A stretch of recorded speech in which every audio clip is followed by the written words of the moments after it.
बिना धड़ के सिर ने देखा पूरा महाभारत और बना युद्ध का निर्णायक। राधे राधे दोस्तों, स्वागत है आपका मेरे YouTube चैनल में। बात उस समय की है जब महाभारत का युद्ध आरंभ होने वाला था। भगवान श्री कृष्ण युद्ध में पांडवों के साथ थे, जिससे यह निश्चित जान पड़ रहा था कि कौरव सेना भले ही अधिक शक्तिशाली है, लेकिन जीत पांडवों की होगी। ऐसे समय में भीम का पौत्र और घटोत्कच का पुत्र बर्बरीक ने अपनी माता को वचन दिया कि युद्ध में जो पक्ष कमजोर होगा वह उनकी ओर से लड़ेगा। बर्बरीक ने महादेव को प्रसन्न करके उनसे 3 अजय बाण प्राप्त किए थे। भगवान श्री कृष्ण को जब बर्बरीक की योजना का पता चला, तब वह ब्राह्मण का वेश धारण करके बर्बरीक के मार्ग में आ गए। श्री कृष्ण ने बर्बरीक का मजाक उड़ाया कि वह 3 बाण से भला क्या युद्ध लड़ेगा।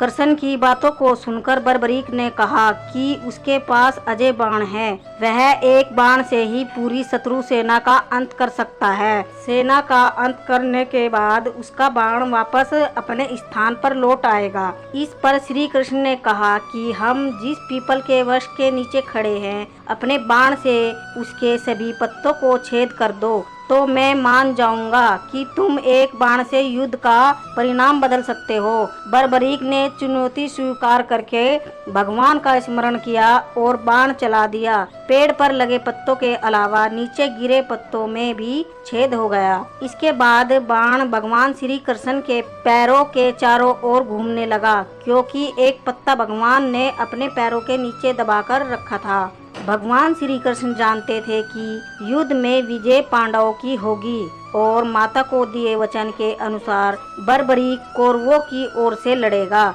जिससे अधर्म की जीत हो जाएगी। इसलिए ब्राह्मण वेशधारी श्री कृष्ण ने बर्बरीक से दान की इच्छा प्रकट की।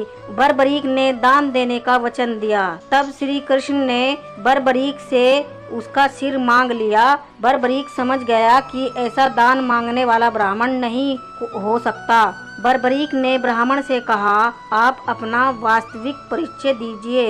इस पर श्री कृष्ण ने उन्हें बताया कि वह कृष्ण है। सच जानने के बाद भी बर्बरीक ने सिर देना स्वीकार कर लिया, लेकिन एक शर्त रखी कि वह उनके विराट रूप को देखना चाहता है। तब महाभारत युद्ध को शुरू से लेकर अंत तक देखने की इच्छा रखता है। भगवान ने बर्बरीक की इच्छा पूरी की। सुदर्शन चक्र से बर्बरीक का सिर काटकर सिर पर अमृत का छिड़काव कर दिया और एक पहाड़ी के ऊंचे टीले पर रख दिया। यहाँ से बर्बरीक के सिर ने पूरा युद्ध देखा। युद्ध समाप्त होने के बाद जब पांडवों में यह विवाद होने लगा कि किसका योगदान अधिक है, तब श्री कृष्ण ने कहा कि इसका निर्णय बर्बरीक करेगा, जिसने पूरा युद्ध देखा है। बर्बरीक ने कहा कि युद्ध में सबसे बड़ी भूमिका श्री कृष्ण की है। पूरे युद्ध भूमि में मैंने सुदर्शन चक्र को घूमते देखा। श्री कृष्ण ही युद्ध कर रहे थे